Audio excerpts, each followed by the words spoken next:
Allez, bonjour la communauté, j'espère que vous allez bien. Je suis venu voir Monsieur Edouard Dakakpo qui a fabriqué toutes ces machines. Voyez-vous ici, nous avons le chocolat. Voilà, nous avons le chocolat. Pas encore totalement transformé. Voilà, pas encore totalement transformé. Il faut juste y ajouter le sucre et tout ce qui va avec pour pouvoir produire le chocolat que nous voyons dans les supermarchés, tout ce qui va avec. Mais c'est quand même le chocolat. Eh bien, ces machines que vous voyez ici, ce sont ces machines qui ont permis de les transformer. Ici, nous avons le torréfacteur de céréales, que ce soit le maïs, le soja, le café, cacao et tout ce qui va avec.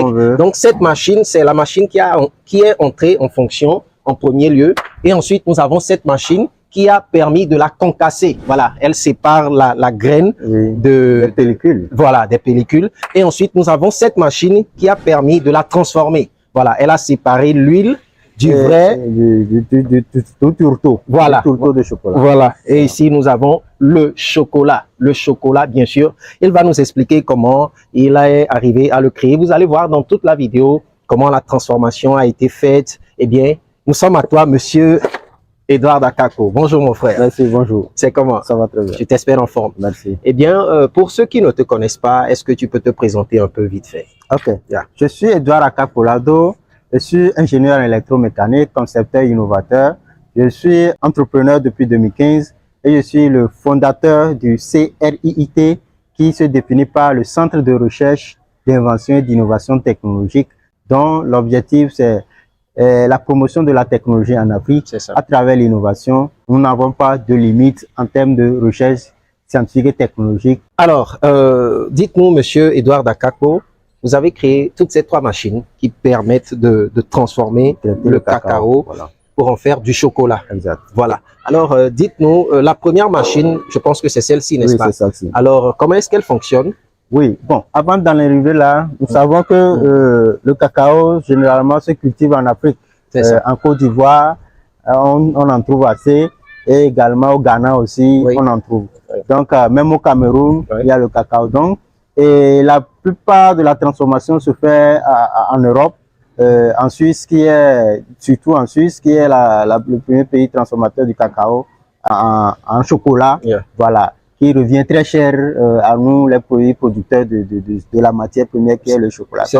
Donc, l'idée, c'est de mettre des petites machines de transformation en place pour que chacun, dans son pays, dans son coin, dans sa maison, puisse passer à la transformation du chocolat, puisse savoir que c'est grâce à cette graine de chocolat, de cacao plutôt, qu'on a obtenu ce paquet de chocolat. Parce qu'il y a au fin fond des villages, quand vous leur envoyez un paquet de chocolat bien traité, on leur demande ça, c'est produit à base de quoi. Ils ne savent pas que c'est leur cacao qui a produit ce chocolat et qui leur revient très cher. Donc aujourd'hui, notre objectif, c'est de produire des petites machines et de miniaturiser l'industrie afin que nos matières premières ici soient transformées ici en Afrique. C'est ça. C'est-à-dire au lieu que la transformation du cacao soit faite de façon exorbitante en termes de coûts, parce qu'il faut acheter de grosses machines et tout ce qui va avec. Donc, vous avez pensé qu'il faut rendre ces machines disponibles, accessibles, à coût abordable, pour que les gens, même chez eux, ils peuvent avoir la possibilité de transformer le cacao et tout ce qui va avec. Mais je pense que cette machine, elle n'a pas que la possibilité de transformer le cacao, n'est-ce pas? Dans cette série, nous avons trois machines. Nous avons le torréfacteur, qui est la première machine. Nous avons le concasseur souffleur de cacao. Le concasseur, je pense que c'est l'autre côté. L'autre côté. Oui, le concasseur souffleur de cacao. C'est ça. Et puis, nous avons la presse, la troisième, la presse et beurre de cacao, la presse huile de cacao qui sépare l'huile du beurre de cacao. C'est ça. Donc, je vais aller un à un. Pour le torréfacteur, elle peut torréfier tout ce qu'on y met. C'est ça. Café. Je rappelle à ceux qui sont en train de nous suivre que j'avais fait une vidéo là-dessus, justement. Mais, elle avait la possibilité aussi de transformer ou bien de torréfier le soja. Voilà, la vidéo, elle est là, elle est disponible quelque part. Voilà. Après cette vidéo, vous pouvez aller la checker.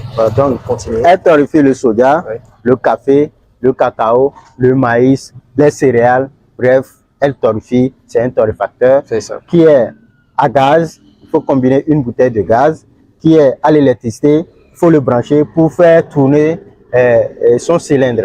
Dans ce cylindre, on peut mettre 25 kg de matière. 25 kg de 25 matière. kg de matière et doit être torréfié en un temps de 45 minutes pour la première phase et après 30 minutes pour la seconde phase. Donc, voilà, ici, ça, c'est un exemple de cacao qui a été torréfié dans ce torréfacteur. Voilà. Donc, c'est le cacao. Oui.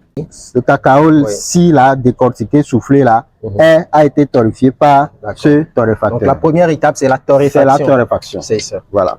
Donc, nous allons se diriger vers la deuxième machine également.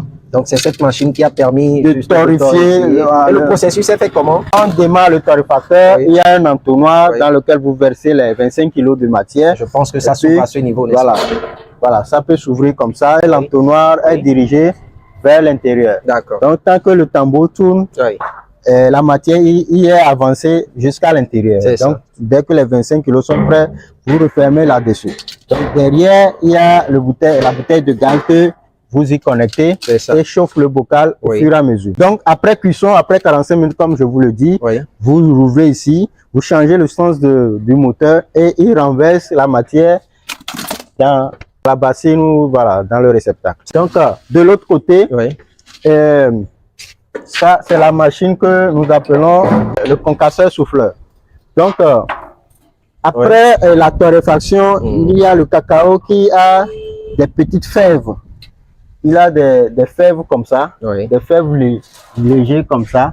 Donc, ces fèves ne peuvent pas être utilisées dans la transformation du cacao. Donc, on doit décortiquer le cacao obtenu au niveau du torréfacteur.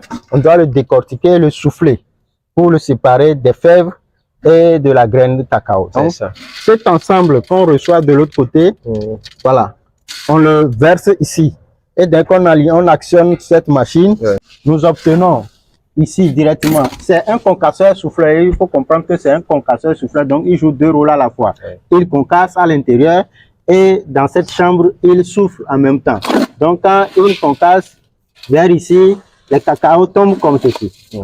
Le cacao tombe comme ceci dans la bassine, il sera ici. Et puis de l'autre côté, il y a les pellicules de cacao vont sortir.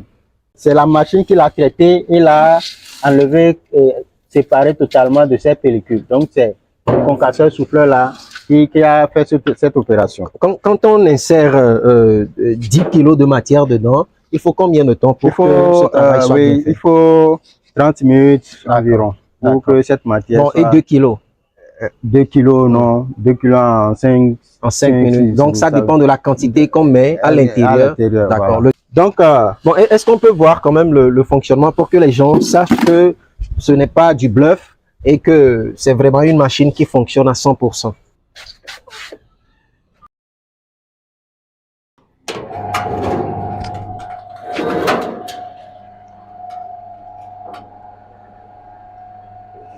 Normalement, c'est le cacao directement torréfié qui rentre dedans avec les fèves, les écorces. C'est ça. Voilà, bon. On a déjà fait le test avec, mais on va quand même voir le résultat. D'accord. Donc, vous versez ça comme ça dedans. Et vous allez voir que par ici, le cacao sort comme ça. À ce niveau, le cacao sort. Oui, et de l'autre côté, vous pouvez venir, vous allez voir que normalement, s'il y avait assez de fèves, voilà, il chasse ça vers ici. À ce niveau. À ce niveau. Donc, c'est parce qu'on a déjà décortiqué, soufflé ça là, que, voilà. Il n'y a plus de fèves de force dedans. Après ce processus, quelle est l'étape prochaine? Oui, l'étape prochaine, c'est la presse cacao. C'est cette machine qui permet de séparer la graine, le cacao là, en huile et en tourteau. C'est ça. Mais cette machine, spécialement, elle permet de presser, n'est-ce pas? Oui, de presser. Voilà, de presser pour en séparer l'huile des tourteaux. Des tourteaux. Voilà. Donc, ici, il suffit d'allumer la machine également et de le verser ici. Oui. Donc, on a déjà fait les essais avant. Oui. Par ici, l'huile sort. Et ça, c'est le résultat du beurre de cacao, l'huile de cacao par là. Et puis, au bout ici, normalement, c'est les tourteaux de cacao qui sortent par voilà, le bec ici. Voilà, donc c'est les deux éléments que la machine permet d'obtenir. Et ça là, peut être séché, écrasé plus tard pour avoir du chocolat, de Milo, et etc. Voilà les trois machines qui entrent dans la... Donc, est-ce que déjà avec ce résultat, je peux croquer? Oui, déjà avec ce résultat brut, on peut goûter, on peut manger. Voilà. C'est du cacao naturel. Donc, disons qu'on a ici du pré-chocolat. Du pré-chocolat, exact. C'est la base du chocolat même. C'est ça. Voilà. Bon, je suis en train de voir certaines choses à ce niveau. Est-ce que... Parce que ici, j'ai comme l'impression que c'est un peu séché. Oui, bon. D'accord. Et ici, il y a un peu d'huile là. Lors de l'opération, il y a le chauffage. Bon, il y a l'électricité qui fonctionne avec la presse. Il y a aussi un système de chauffage pour bien faire décanter l'huile. Donc, on a fait des tests sans le chauffage. Là-bas, il y a un peu d'huile, c'est un peu mou.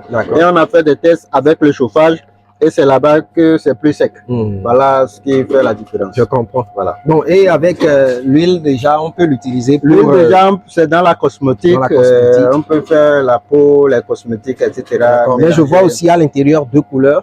Oui, il y a encore un fond de chocolat, de cacao, de poudre fin qui est encore là. Donc après tamisage, filtration, on va obtenir le pur beurre de cacao. D'accord. Donc disons que ceci c'est le pré-beurre de cacao. Le pré-beurre de cacao. Donc c'est le pur. Il sera voilà, clarifié, purifié et puis etc. Donc je peux déjà commencer par mettre ceci sur ma peau. Exactement.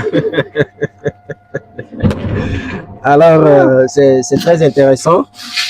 Peux-tu nous dire un peu les objectifs par rapport à ceci à moyen terme? Oui, en fait, moi je suis dans la fabrication des machines pour répondre aux besoins locaux. Fabriquer les machines pour la transformation locale, pour valoriser nos matières premières, pour apporter une valeur ajoutée, pour sécuriser notre économie, pour créer d'emplois et voilà. Et que nous maîtrisons d'abord ce que nous mangeons. Voilà aussi les objectifs. Et faire des services après-vente, faire des réparations de ces mêmes machines dès que ça tombe en panne. Parce que généralement, quand les machines sont commandées en Europe, etc., quand ça tombe en panne, on n'arrive pas à les rétablir, à les réparer. Et puis voilà, l'argent est perdu comme ça. Mais ici, nous nous efforçons de fabriquer des machines locales et aux besoins locaux pour faire des réparations pour pouvoir aider nos transformateurs. Ceci est un prototype, c'est un essai qui a été créé pour pouvoir montrer aux gens comment ça se passe, ou bien il y a déjà des clients qui commandent un peu partout et vous les livrez. Et il y a déjà des clients, on en a déjà fait, c'est la énième fois encore qu'on fait et voilà. On le fait et ça voyage un peu partout. Gabon, Cameroun, Côte d'Ivoire, Bénin, etc. Et cette machine actuellement, elle va où en destination de... Le tout est dans 2 millions, presque 2 millions. C'est ça, c'est-à-dire les trois machines. D'accord. Voilà. Et en destination de quel pays déjà? Le Cameroun. Le Cameroun, d'accord. Alors, chers amis, vous pouvez commander ces machines pour produire beurre de cacao. Pour la cosmétique et aussi le chocolat chez vous à la maison tranquille et puis bon voilà quoi. Et pourquoi pas le commercialiser? Oui, le commercialiser. Quand quelqu'un dépense 2 blocs pour pouvoir acheter ces machines, c'est surtout pour la commercialisation. Alors n'hésitez pas à contacter monsieur Edouard Dakapo. Je laisserai mon numéro là-bas quelque part sur l'écran. Vous pouvez me contacter, me dire vous voulez le numéro de monsieur Edouard Dakapo. Il sera disponible à tout moment. Vous pouvez le contacter pour ses services. N'est-ce pas, monsieur Edouard Dakapo? Est-ce que vous avez quelque chose à ajouter, peut-être à l'endroit des entrepreneurs, des gens comme vous? Pour les entrepreneurs, je leur souhaite beaucoup de courage. C'est ça. Surtout être entrepreneur au Togo n'est pas facile. Voilà, et voilà, il faut se dire, on doit le faire, on va le faire. Donc c'est difficile, mais on va y arriver. Merci pour cette interview. Un mot de fin, peut-être à l'endroit de ceux qui sont en train de nous suivre. Ok, j'encourage vivement et fortement la diaspora africaine à l'Occident pour qu'elle puisse avoir le courage de nous commander des machines en Afrique, nous les concepteurs, et pour aussi nous pousser à donner le meilleur de nous-mêmes. Et c'est comme ça on aura le développement. C'est comme ça on va finir par, à force de nous commander des machines, on va finir par maîtriser la technologie, on va finir par se développer et voilà, accroître notre économie. Merci. Alors, merci chers amis de nous avoir suivis jusqu'à la fin de la vidéo. Si ce genre de contenu vous intéresse, alors veuillez vous abonner à notre chaîne YouTube, à liker la vidéo bien sûr et à pourquoi pas la partager autour de vous pour encourager les entrepreneurs. Ici, ça parle entrepreneuriat, ça parle conception, ça parle innovateur. Sur ce, on se dit à la prochaine pour une nouvelle vidéo. Ciao!